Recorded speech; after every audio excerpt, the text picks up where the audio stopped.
গ্রিসের কোথায়? অ্যাথেন্স এবং স্পার্টা। অ্যাথেন্স এবং স্পার্টা। এটাকে অনেক বিশ্ববিদ্যালয়ে সরকারও রাজনীতি বিজ্ঞান পড়ায়। জাহাঙ্গীরনগর বিশ্ববিদ্যালয়। আচ্ছা, সরকার কি? সরকার কাকে বলে? সরকার হচ্ছে যে রাষ্ট্র পরিচালনার যে মূল অথরিটি এবং জনগণের সম্মতির উপর ভিত্তি করে সরকারের কয়টা উপাদান, অংশ? 3টি। কি কি? বিচার বিভাগ, নির্বাহী বিভাগ আপনি এবং একটু আইন সিকোয়েন্স করে বিভাগ। বলতে হবে, আপনি এটাতে বিশেষজ্ঞ, একটু গুছিয়ে বলতে হবে। হ্যাঁ, এটা বলেন নির্বাহী তো। বিভাগ, হ্যাঁ, প্রথমটা কি হবে? নির্বাহী বিভাগ। নিশ্চিত? হ্যাঁ, সংবিধানের নাকি আইন বিভাগ? স্যার নির্বাহী বিভাগ আগে আছে। আচ্ছা, আইন বিভাগ, তারপরে কি হবে? বিচার বিভাগ, তারপরে কি নির্বাহী বিভাগ, নাকি আইন? নির্বাহী বিভাগ, গুড। তারপর তারপরে হচ্ছে আইন বিভাগ, তারপর বিচার বিভাগ। বিচার বিভাগ। আচ্ছা, আমাকে বলেন আইন বিভাগ বলতে আসলে আমরা কি বুঝি? স্যার আইন বিভাগ হলো রাষ্ট্রের সেই সংস্থা যারা হচ্ছে রাষ্ট্রের আইন প্রণয়ন করে। কারা আইন প্রণয়ন করে? স্যার জাতীয় সংসদ থেকেই মূলত কারা? আইন কারা? স্যার রাষ্ট্রের মন্ত্রী এবং এমপি।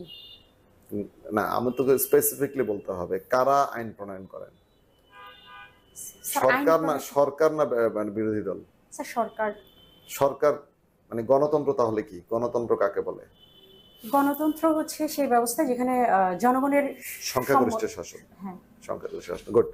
আপনি এই জায়গাগুলো অনেক ভালো বলেছেন। এখন এখানে আর একটু প্রশ্ন জিজ্ঞেস করবো আমরা, যে আপনি বলেছেন যে সরকার হচ্ছে তিনটা উপাদান, ঠিক না?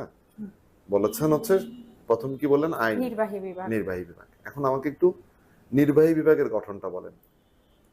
নির্বাহী বিভাগের গঠন হচ্ছে আমাদের মাননীয় প্রধানমন্ত্রী থাকবেন নির্বাহী বিভাগের প্রধান, তারপর মন্ত্রী, উপমন্ত্রী, প্রতিমন্ত্রী, উপমন্ত্রী এবং যে সরকারি কর্মচারীরা কি নির্বাহী বিভাগের হবেন? স্যার হ্যাঁ, একটা অর্থে হবে। ঠিক আছে, তাহলে আমাদের সংবিধানে যে বলেছে নির্বাহী বিভাগ থেকে বিচার বিভাগ পৃথকীকরণ, এর মানে কি? স্যার বিচার বিভাগের সিদ্ধান্তগুলো নির্বাহী বিভাগ থেকে আলাদা হয়ে নিতে পারবে। বিষয়টা কি এরকম? মানে প্রভাব মুক্ত থাকা না, নির্বাহী বিভাগে। না। আপনি কি এই মাজদার হোসেন মামলাটার সাথে নাম শুনেছেন? হ্যাঁ স্যার, তাদের অপসারণের বিচারপতিদের অপসারণের বিষয়টা।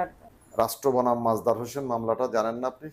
শুনেছি। এই মামলাটাতে separation of judiciary from the executive, এই মামলাটা বিষয় সম্পর্কে আপনার জানা আছে?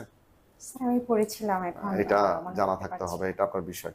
আচ্ছা, এখন আমরা পরবর্তীতে জায়গাতে যাব, যে আপনার প্রথম পছন্দ বিসিএস প্রশাসন। প্রশাসন। আচ্ছা, প্রশাসনের সর্বোচ্চ কর্মকর্তাকে